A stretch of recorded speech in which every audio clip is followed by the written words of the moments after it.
नमस्कार, मैं हूं निरंजन कुमार। DWN न्यूज में आप सभी का स्वागत है। राजस्थान की राजनीति में बीजेपी को लेकर के, वसुंधरा राजे सिंधिया को लेकर के, दिया कुमारी को लेकर के पिछले लंबे समय से ये चर्चा का विषय रहा है कि आखिर बीजेपी ने अपना सीएम का उम्मीदवार क्यों नहीं घोषित किया। क्योंकि आमतौर पर ऐसा हुआ है कि पिछले चुनावों तक देखा गया है कि बीजेपी अपने सीएम के उम्मीदवार का नाम का ऐलान कर देती है, लेकिन इस बार बीजेपी ने अपने मुख्यमंत्री का ऐलान नहीं की कि वो अगर चुनाव जीती है तो कौन मुख्यमंत्री बनेगा। और जिस तरीके से राज्य में पूर्व मुख्यमंत्री वसुंधरा राजे सिंधिया को बीजेपी का केंद्रीय नेतृत्व ने साइडलाइन किया, उससे कम से कम यही लग रहा था कि इस बार अगर बीजेपी सत्ता में लौटती है तो हो सकता है कि वसुंधरा राजे सिंधिया सीएम ना हो। क्योंकि चुनावी रैलियों में चाहे जितने भी केंद्रीय नेता थे, उन सभी ने कमोबेश वसुंधरा राजे सिंधिया को बोलने का मौका नहीं दिया या फिर उनको इग्नोर करना ही बेहतर समझा। प्रधानमंत्री नरेंद्र मोदी तक ने भी वसुंधरा राजे सिंधिया का इग्नोर किया था। और सबसे बड़ी बात थी कि जब बीजेपी ने अपने उम्मीदवारों की पहली लिस्ट जारी की तो उसमें केंद्र में वो सांसद रही हैं, राजसमंद से सांसद रही है दिया कुमारी, उनको जो है वो चुनाव लड़ने के लिए उनको भेज दिया, उनको टिकट दे दिया। उसके बाद से ये कयासबाजी का दौर चलने लगा कि अगर इस बार बीजेपी सत्ता में आती है तो इस बार महारानी की जगह राजकुमारी मुख्यमंत्री बनेगी, यानी कि दिया कुमारी इस बार मुख्यमंत्री बनेगी राजस्थान की, अगर बीजेपी सत्ता में आती है तो।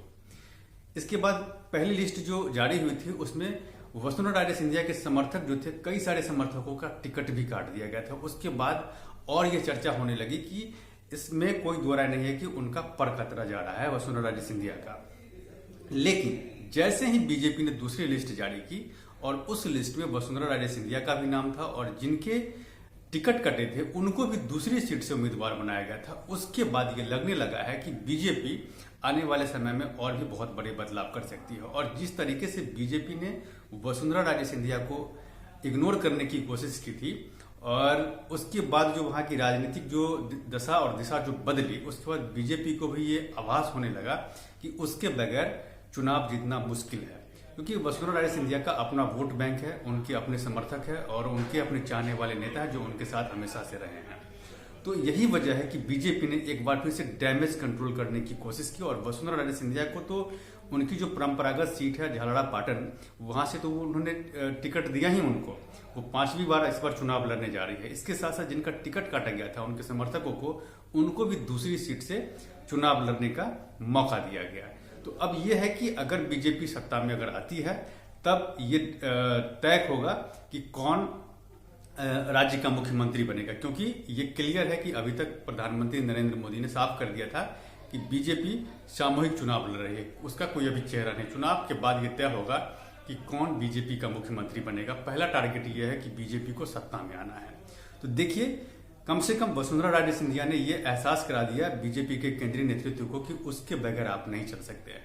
अब देखना यह है कि वसुंधरा राजे सिंधिया इन चुनावों में अगर बीजेपी जीतती है तो वो तीसरी बार राज्य की मुख्यमंत्री बनती है या नहीं, ये सबसे बड़ी बात होगी।